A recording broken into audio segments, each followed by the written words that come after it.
Anthurium is the largest aroid genus to date, with roughly 1,000 known species. And all anthuriums are native to the New World, Central and South America, and the Caribbean. Anthurium care varies quite a bit, which can make collecting and growing these beauties intimidating for beginners. But this video will demystify all of that. Believe it or not, the plant tells you everything you need to know. It communicates through color, through texture, through behavior. So, why don't we just get right into it? The easiest way to estimate an anthurium's care is by the anatomy of its leaves.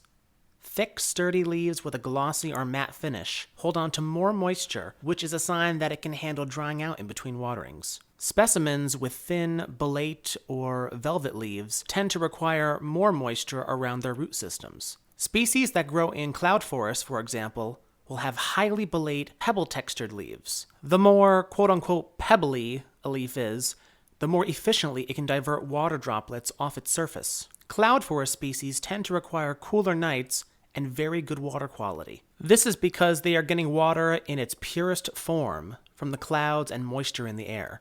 Luckily, most anthuriums on the market are not this picky. Probably the most desired types of anthuriums are the velvet types. These grow in the low light and perpetually wet understories of the rainforests. The velvet and bolete textures of these leaves have two main functions. 1. Increase the total surface area of the leaf to capture more light. 2. Facilitate rapid water shedding through channeled drainage. Genius! In hot, wet environments, plant leaves are consistently wet from high moisture levels in the air and high transpiration, a cooling process where water evaporates from the leaves. Kinda like sweating. Velvet and bolete surfaces shed water more efficiently than glossy surfaces. It should be noted that some velvet-leafed aroid species lose this trait as they mature, likely when they would be exposed to brighter light as they grow. This supports the idea that velvet leaves help the plant improve light capture in low-light environments. As a general rule of green thumb,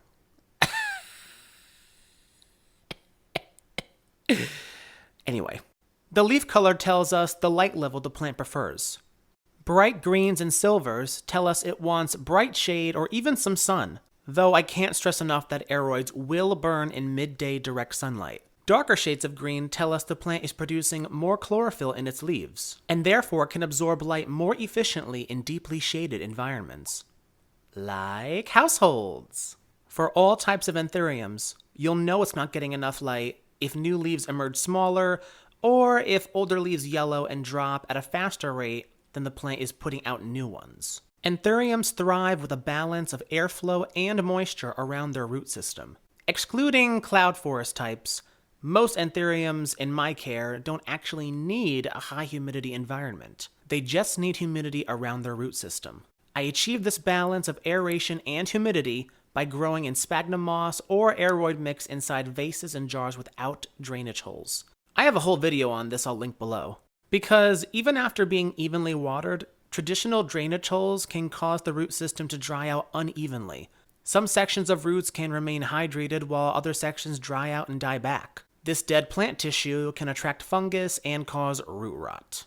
This stress will cause leaves to develop crispy edges as well as new leaves to emerge deformed.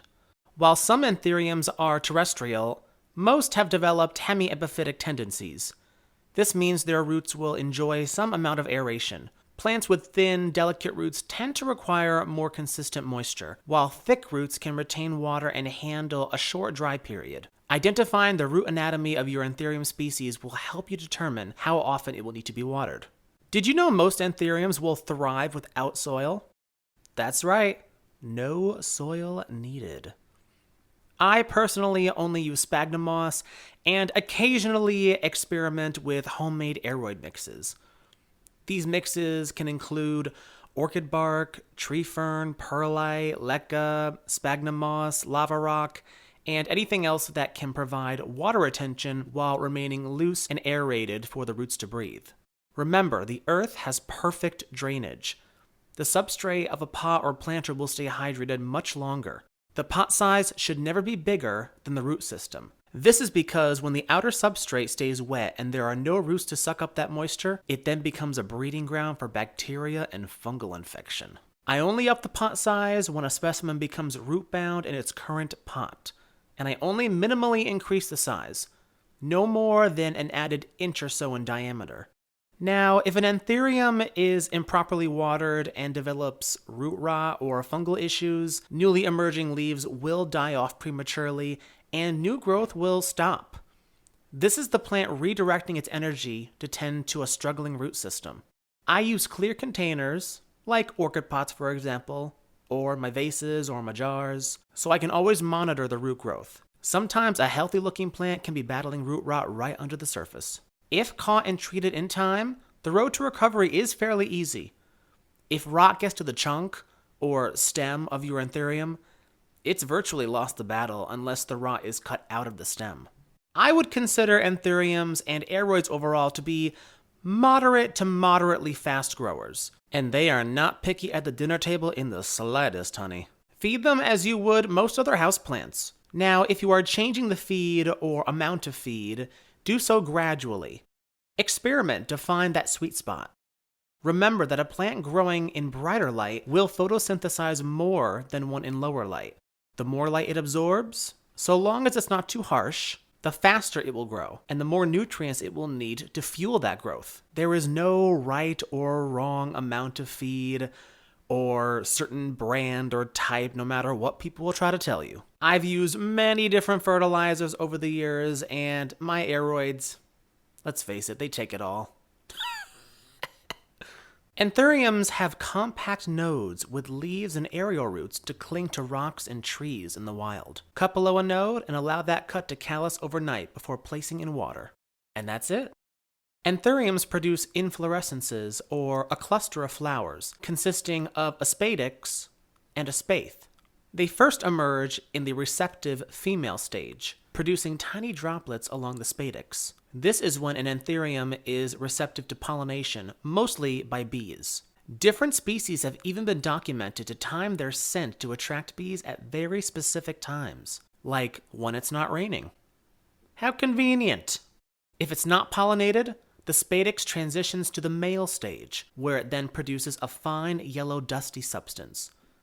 This is the pollen. Simply collect this pollen in some tinfoil, date, and store it in your freezer. Then use it to pollinate the next receptive inflow. Pollen can be applied any time of day, but mornings is when inflows seem to be at their most receptive. Think like a bee, people. Apply pollen along the entire spadix with a brush for a few days consecutively. Berries can take months, even up to a year, to form, so it's definitely a waiting game. But if a pollinated inflow lasts more than 3 to 4 weeks, chances are it has successfully taken. Once the berries are ripe, just squeeze the seeds out of them, plant them in moss as soon as possible, and you're good to go. No need to fertilize them for the first few months of growth. Okay, let's do a recap. Light, bright shade, dappled sunlight. Plants in higher light require more frequent watering and fertilizing. Plants in lower light will slow their growth and require less frequent watering and fertilizing, and they will not thrive. Temperature, between 65 and 80 Fahrenheit, 18 to 20 Celsius. It's pretty much your household temperature, guys. Water, never fully dry out between waterings. It varies between varieties.